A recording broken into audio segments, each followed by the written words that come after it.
Bonjour à toutes et à tous. Aujourd'hui, on plonge dans un guide qui m'a semblé assez fascinant, le code aligné.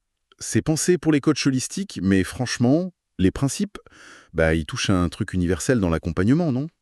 Comment on fait pour rester centré, pas se laisser embarquer par ce que vit l'autre, bref, ne rien prendre pour soi. Du coup, l'idée aujourd'hui, c'est de décortiquer ensemble cet acronyme. A-L-I-G-N-E. C'est un peu comme une boussole, quoi, pour rester juste dans sa posture, avec du détachement et une vraie présence. D'ailleurs, la source, elle démarre fort avec une intention que je trouve puissante. Tout ce que l'autre fait ou ne fait pas n'est jamais personnel. Ça recadre bien. Le but, c'est pas de garantir le résultat pour l'autre, mais plutôt de soigner la qualité de l'espace qu'on lui propose. Oui, c'est une distinction vraiment clé. Et pour bien faire comprendre ça, le document file une métaphore super parlante. Tu es l'eau, pas le rocher. Ça nous invite tout de suite à penser fluidité, adaptation, plutôt que force ou blocage. Il s'agit d'incarner ce que le texte appelle le flow, la foi et la fluidité, tout en restant solide, ancré. C'est tout un art. Un équilibre subtil, c'est clair. Alors commençons ce décollage. Le A pour accueillir ce qui est. L'image au rocher, là, elle prend tout son sens, j'imagine. Si le client résiste, on a tendance à vouloir pousser, non? Exactement. Et c'est là que la perspective change du tout au tout.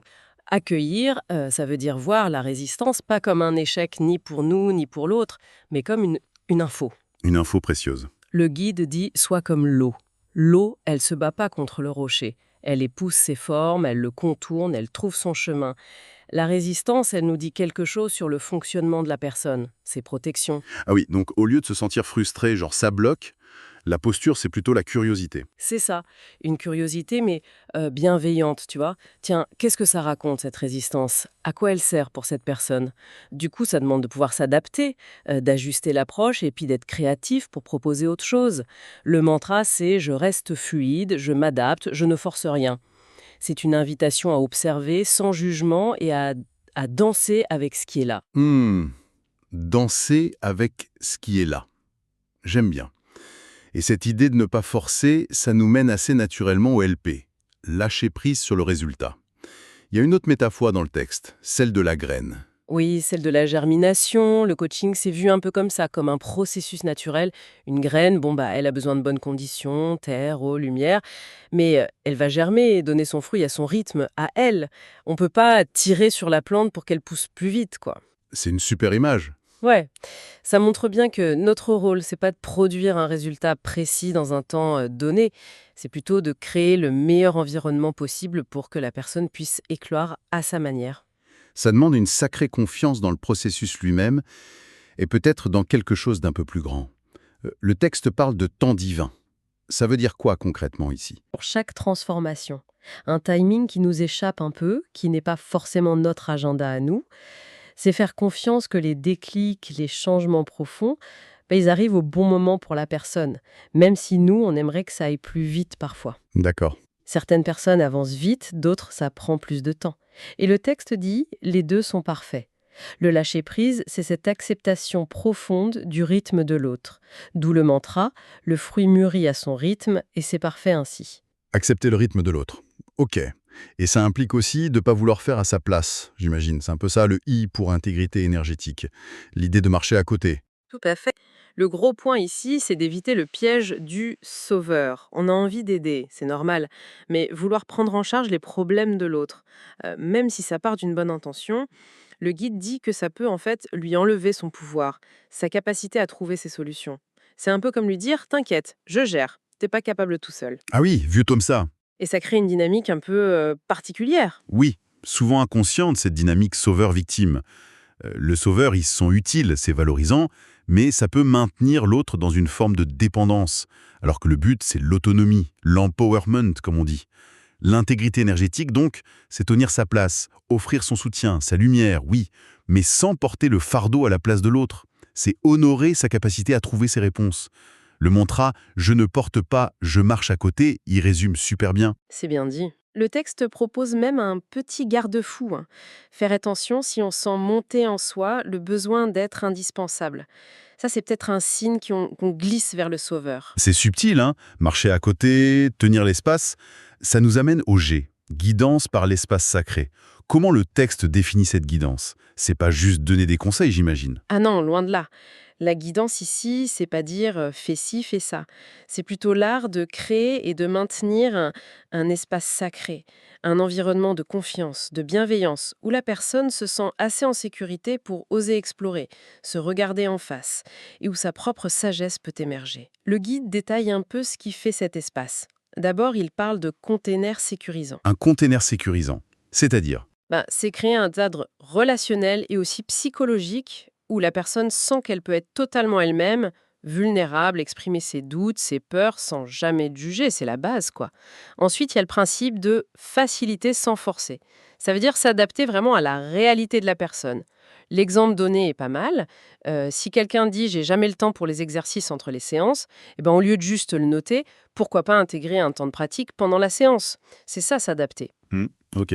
Et enfin, l'idée de tenir l'énergie haute. Être un peu comme un phare, tu vois. Stable, calme, confiant, même si l'autre doute à fond. Pour garder ouverte la porte des possibles. La phrase clé, c'est « je facilite, je ne force pas ». La guidance vient de la qualité de présence. Un espace sécurisant, qui passe aussi par la clarté, j'imagine, et hop, on arrive au NC, non-attachement et clarté. Le document insiste pas mal sur les accords au début du coaching. Oui, carrément. Il les appelle même des actes sacrés. C'est pas juste de l'administratif. Poser un cadre clair dès le départ qui fait quoi? Les responsabilités de chacun, les limites aussi, c'est super important. Ça protège la relation des attentes floues, des projections, des malentendus en fait. Et en quoi cette clarté aide au non-attachement, justement? Ben, quand les rôles sont clairs, ça libère. Le coach, il n'est pas responsable des choix du client, de ses actions ou de ses non-actions. Son job, c'est de guider, soutenir, offrir des outils, des regards différents. Le client, lui, il est responsable de son cheminement, de son engagement, de ce qu'il décide de faire ou pas. Cette clarté un peu contractuelle au sens large, ça crée une structure saine et ça permet au coach de ne pas s'accrocher émotionnellement à un résultat précis pour le client. Il peut se concentrer sur la qualité de son accompagnement. Le mantra, c'est « la clarté me protège, l'amour me guide ». J'aime bien cette alliance structure-bienveillance. C'est pas mal, oui. On arrive à la dernière lettre, le « et ». Et écouter les miroirs avec compassion. Ça suggère que ce qui se passe en nous, les coachs, pendant la séance, c'est aussi une mine d'infos. Absolument. C'est peut-être un des points les plus introspectifs du code.